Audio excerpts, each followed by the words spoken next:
안녕하세요. 러닝폼의 최재현입니다. 1강에서는 사회복지학과가 어떤 곳이고 무엇을 배우는지 아주 간략하게 소개해드렸습니다. 2강에서는 사회복지학과를 위한 추천도서와 사회복지학과의 교육과정을 소개해보려고 합니다. 먼저 사회복지학과를 위한 추천도서 2권을 소개해보려고 합니다. 첫 번째 추천도서는 이창곤 저자의 어떤 복지국가에서 살고 싶은가라는 책입니다. 이 책은 학계와 연구단체에서 활발하게 논의되고 있는 복지국가 담론을 일반 독자들도 쉽게 이해할 수 있도록 풀어 쓴 책입니다. 요람에서 무덤까지, 복지국가 하면 가장 먼저 떠오르는 한 문장인데요. 이 문장은 영국의 경제학자 윌리엄 베버리지가 1942년 주창한 법안의 내용으로 국민의 기본적 생활 수준을 태어날 때부터 죽을 때까지 유지할 것을 주장하고 있습니다. 특히 육아비용, 실업급여 등 현대 복지 사회에서나 제대로 실행되고 있는 복지 시스템을 가장 먼저 이야기했다고 볼 수 있습니다.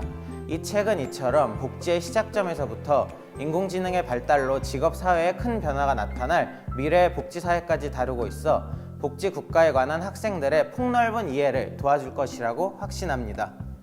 두 번째 추천 도서는 김웅철 저자의 초고령 사회, 일본에서 길을 찾다 라는 책입니다. 한국은 현재 어떤 사회일까요? 여러 측면에서 이를 이야기할 수 있지만 노령화 측면에서 한국은 고령 사회에 놓여 있습니다. 고령화율은 전체 인구에서 65세 이상이 차지하는 비율을 말하는데 7% 이상이면 고령화 사회, 14% 이상이면 고령 사회, 20% 이상이면 초고령 사회로 분류됩니다. 지금 한국의 추세로 계속 발전해 나간다면 2025년이면 한국은 초고령 사회로 진입할 것입니다. 한국의 저출산 고령화 문제가 지속되면서 노인 인구 비중이 과거보다 매우 가파르게 증가하여 노인 복지 문제가 복지 시스템 중 가장 화두로 떠오르고 있습니다. 이런 상황에서 이 책은 우리보다 먼저 초고령 사회에 진입한 일본의 고령화 해결 방안, 고령화에 따른 복지 정책, 노인 중심 소비 문화의 발달을 분석하며 한국의 고령 사회를 대비해 나갈 수 있는 제안을 담고 있습니다.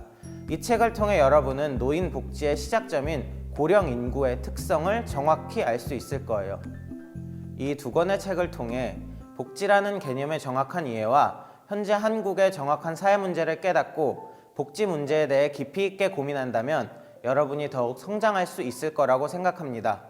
이 두 권의 책은 추후 이야기할 핵심 키워드와도 관련이 있으니 꼭 3강을 보기 전에 읽어보시길 바랍니다. 두 번째로는 사회복지학과의 교육과정과 특성을 소개해드리겠습니다. 학교에 들어갔을 때 여러분이 직접 배울 내용입니다. 1학년 때는 탐색 단계로 전공 기초 과목을 배우게 되는데요. 사회복지학개론이라는 과목을 통해 사회복지학의 기초 철학과 이론을 배우고 사회복지학의 넓은 영역을 짧게 학습하면서 진로와 적성을 탐색하게 됩니다. 2학년 때는 기초 능력 습득 단계로 전공 심화 과목을 시작하게 되는데요. 인간행동과 사회환경, 사회문제론 등을 통해 인간의 사회적 특성과 우리 사회가 가진 사회적 문제들을 하나하나씩 짚어가며 학습하고 사회보장론, 사회복지정책론 등을 통해 지금까지 어떤 정책과 서비스가 복지의 큰 주축을 이뤄왔는지와 앞으로 어떤 형태의 복지 서비스와 정책이 우리 사회에 필요한지 학습하게 됩니다. 3학년 때는 전공 지식 습득 및 체험 단계로 지금까지 배워왔던 이론들의 심화 이론과 더불어 실천 현장에서의 경험을 통해 실무적인 능력을 습득할 수 있게 됩니다. 사회복지 실천론, 사회복지 정책, 사회복지 행정 등의 과목을 통해 지금까지 배워왔던 사회복지 기초 이론을 현실에 적용해보는 연습을 하고 이와 더불어 사회복지 현장 실습 과목에서 사회복지 현장에서 실제로 체험하며 사회에 대한 비판적 시각과 올바른 사회복지 인성 함양을 할 수 있게 한다고 합니다. 사회복지 현장 실습에서 사회복지사로 나아갈지 사회복지 정책가로 나아갈지 자신의 진로를 어느 정도 결정할 수 있겠죠. 마지막으로 4학년 때는 개별 전공 심화 단계로 1학년 때부터 3학년까지 배운 사회복지학의 전공 지식을 바탕으로 학생들의 개별적 문제의식에 따라 연구 주제를 심화하여 전문화하는 단계입니다. 아동복지론, 가족복지론, 노인복지론 등 다양한 분야의 과목 중 자신의 문제의식과 맞는 과목을 선택해 생각의 깊이를 더해 나가면 될 것 같습니다.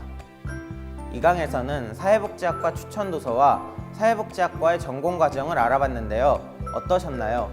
가장 현실적인 학문이라고 불리우는 사회복지학과의 매력을 조금 더 느끼실 수 있었나요? 마지막 3강에서는 사회복지학과의 핵심 키워드와 화두를 말씀드리겠습니다.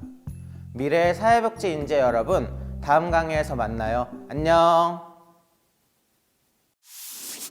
Learning Form